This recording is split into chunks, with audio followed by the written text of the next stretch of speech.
Why do you need a gun that shoots armor-piercing bullets in a New York City Manhattan apartment? Do you need a magazine that has 100 bullets in it? You know, why couldn't you defend yourself with something that's 10 rounds or less? Why do you need a gun when you're going to the Whole Foods? What is it about your life that makes you feel you need to carry a gun? Were you beaten up as a child? Do you need that gun to feel like a man? You know,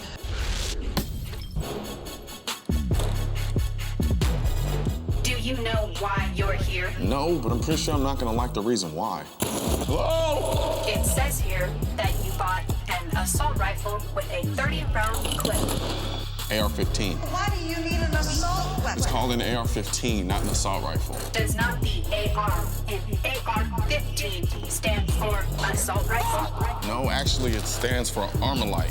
What does a person need 5 assault AR-15 rifles? There's no reason to have a magazine that holds 30 shells. Just because you say assault AR-15 rifle and 30-round magazine clips, it's still wrong. Assault-style rifles have to be banned. And to answer your question, just because. Just because is not an answer to my question.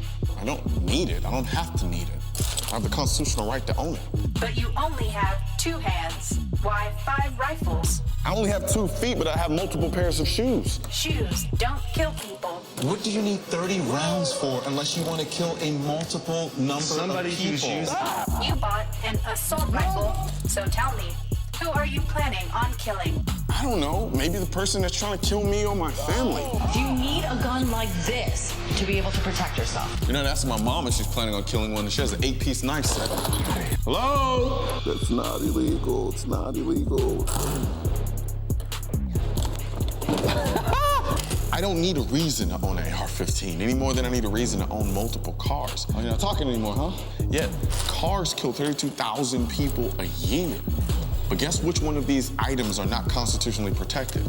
Yeah, the car. Guess which one is? My AR-15. So with that being said, I'm done with this. It's time for me to go. Idiots.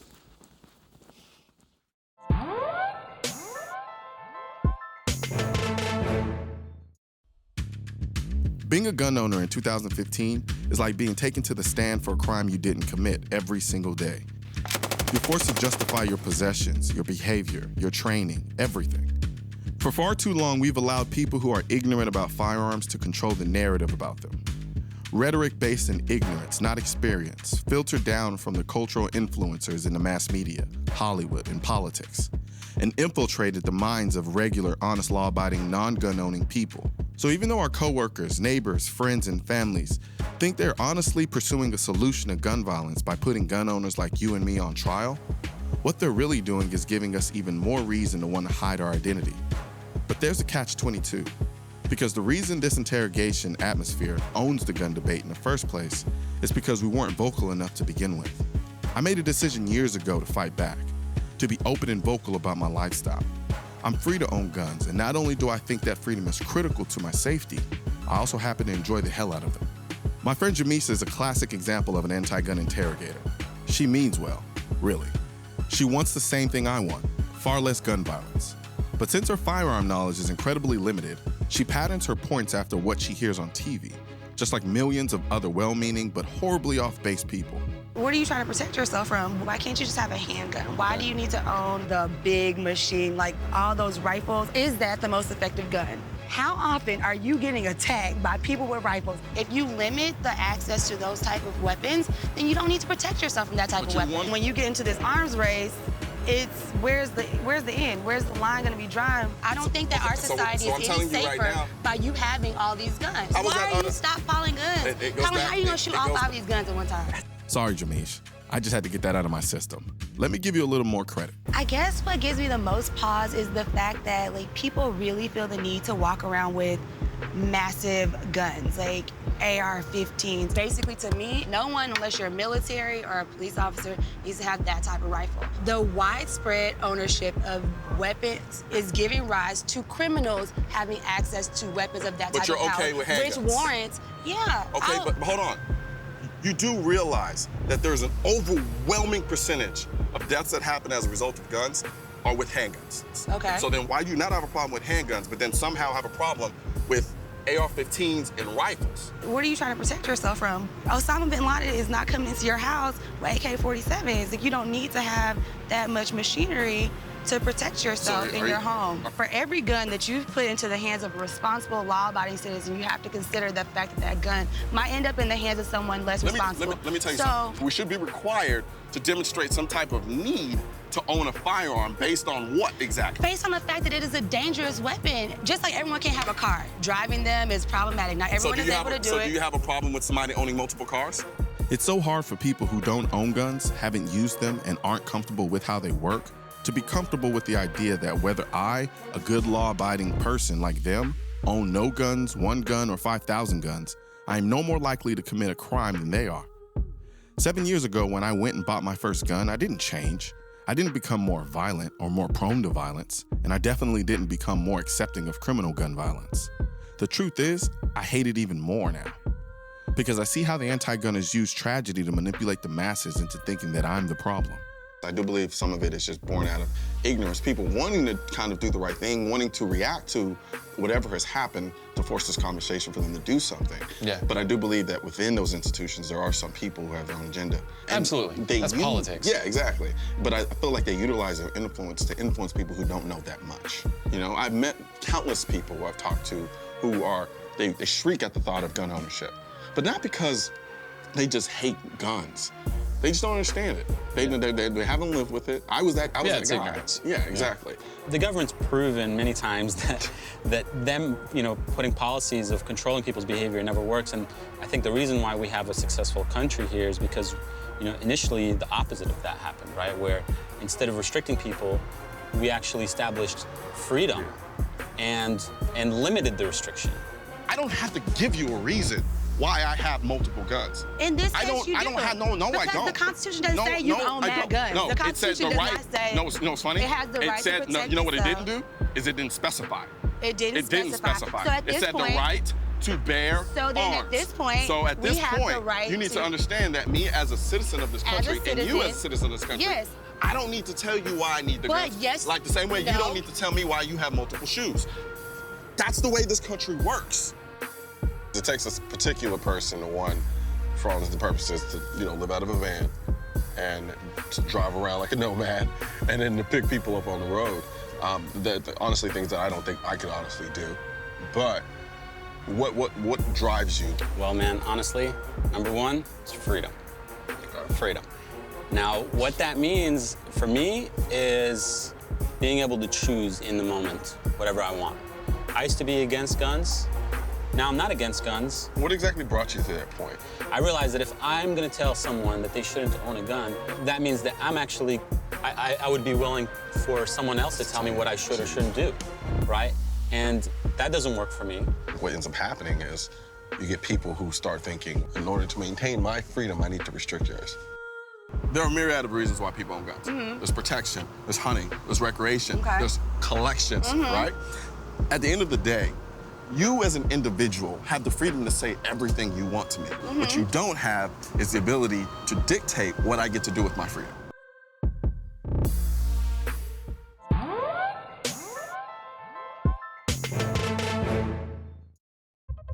In the next segment, I shoot a fully automatic M249 SAW.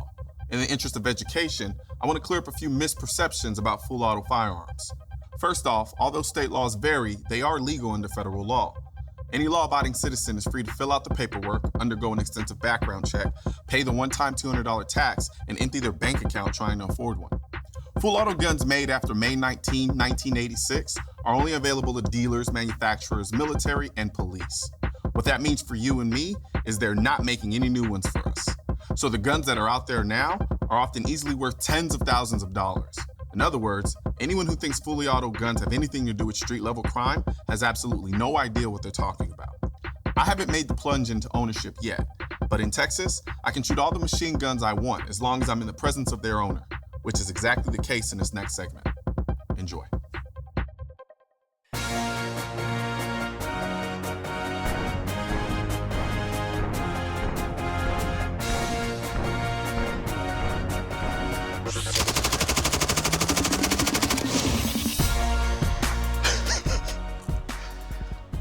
I think the worst day of my life is for me to come out here, shoot a gun like this M249 SAW, and feel nothing. For the life of me, I can't understand why people are constantly always wanting to put guns like this into the need box. Like if this somehow doesn't save the world or cure people from cancer, I somehow shouldn't own it. But let's take a step back and put things into perspective for just a bit. I'm out here, it's 1 billion degrees, my sunscreen is barely keeping me from getting cancer, and I'm pretty sure I'm dehydrated. Yet I'm happy as sin because I get to shoot an M249 SAW. For me and a ton of other gun enthusiasts, guns like the M249 SAW are no different than riding a roller coaster, watching a movie, or taking a Sunday drive. All of these things are done purely for our enjoyment. In 1984, the US Army adopted the SAW to give more firepower to their smaller units. Tactically, the SAW is used to keep the enemy's heads down while other soldiers run to cover, or get into a better position to make sure the enemies keep their heads down forever. It was designed to be lighter and more portable than the M60, the US Army's primary machine gun, but provide more firepower than the Army's individual machine gun, the M16. The SAW shoots about 700 to 1,000 rounds a minute. Now let's think about that for a second. 1,000 rounds a minute. I can't pass gas that fast. That's literally like I'm taking pieces of the Great Wall of China and sending it down range. And look at it. It's no bigger than a vacuum cleaner.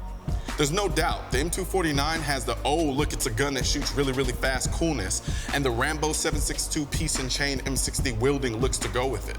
But I've always wondered, if I was in the Army, would I want an M4 M16 or M249 SAW? As a civilian, I want the SAW for incredibly impractical reasons that have more to do with putting a smile on my face than saving my life. And in America, I have that right.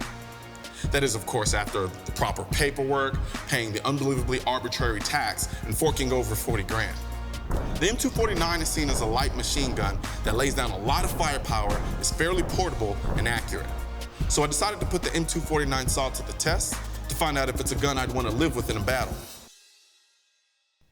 Okay, in reality, all I really want to do is run around in my typical Tom Cruise always running around, shoot 'em up, bang, bang style. With that being said, let's take a look at the course. I'm gonna start from about 80 yards from the prone, take a 6 to 9 round burst at these 3 still targets. From there, I'm gonna sprint about 40 yards and then take another 6 to 9 round burst at these shaving cream cans over here. From there, I sprint about 20 yards horizontally and finish off by shooting these bowling ball pins. After that, I'll let you guys know what I think about actually having to run and gun with this thing in the real world. You ready to take my time? Let's link up and go hot. Let's do it. All right, we got a case of shaving cream downrange. Shooter, understand the course of fire? Yes, sir. Let's do it. Shooter ready. Ready. Go.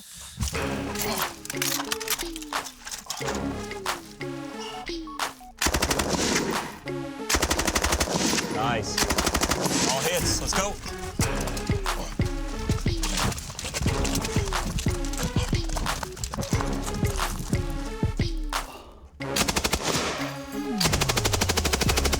Nice. Let's go.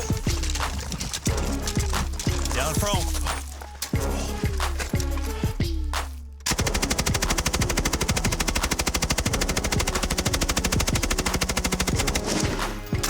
Gorgeous. 36 seconds on that one.